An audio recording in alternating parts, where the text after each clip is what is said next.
భవిష్యత్తులో డేటా సెంటర్ల హబ్ గా హైదరాబాద్ మారబోతోందని సీఎం రేవంత్ రెడ్డి అన్నారు. విద్యుత్ శాఖపై రేవంత్ రెడ్డి సమీక్ష నిర్వహించారు. అధికారులకు సీఎం పలు సూచనలు చేశారు. హైదరాబాద్ లో డేటా సిటీ ఏర్పాటు చేయబోతున్నామని రేవంత్ తెలిపారు. ఫ్యూచర్ సిటీలో పూర్తి భూగర్భ విద్యుత్ లైన్లు ఏర్పాటు చేయాలని అధికారులను ఆదేశించారు. ఇక్కడ విద్యుత్ టవర్లు, లైన్లు, స్తంభాలు కనిపించకూడదని కీలక ఆదేశాలు జారీ చేశారు. రాష్ట్రంలో నిర్మించే నీటిపారుదల ప్రాజెక్టుల విద్యుత్ అవసరాలు, రైల్వే లైన్లు, మెట్రో, ఇతర మాస్ ట్రాన్స్పోర్టర్ల విద్యుత్ అవసరాలను పరిగణనలోకి తీసుకోవాలన్నారు. రీజనల్ రింగ్ రోడ్డు పరిధిలో నిర్మించే రేడియల్ రోడ్లు, శాటిలైట్ టౌన్షిప్లకు కావాల్సిన విద్యుత్ అవసరాలపైన హెచ్ఎండిఏ సమన్వయం చేసుకోవాలన్నారు.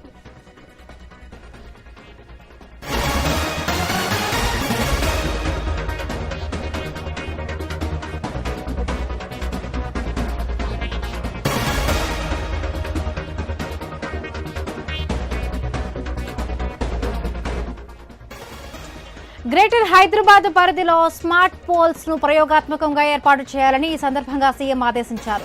Secretariat, necklace road, KBR park వంటి ప్రాంతాల్లో స్మార్ట్ పోల్స్ ను తీసుకురావాలన్నారు. 160 కిలోమీటర్ల ఔటర్ రింగ్ రోడ్ లో సోలార్ విద్యుత్ ఉత్పత్తి కోసం కావాల్సిన ప్రణాళికలను సిద్ధం చేయాలని, జీహెచ్ఎంసీ పరిధిలోని ఫుట్పాత్లు, నాలాల్లో సోలార్ విద్యుత్ ఉత్పత్తికి ఉన్న అవకాశాలను పరిశీలించాలన్నారు. గత ఏడాదితో పోలిస్తే విద్యుత్ డిమాండ్ 9.8% పెరిగిందని, ఈ ఏడాది అధికంగా 17,162 మెగావాట్లకు విద్యుత్ డిమాండ్ చేకూరుతుందని సీఎంకు అధికారులు వెల్లడించారు. ఎలాంటి అంతరాయం లేకుండా నాణ్యమైన విద్యుత్ను అందిస్తున్నట్లు రేవంత్కు అధికారులు వివరించారు.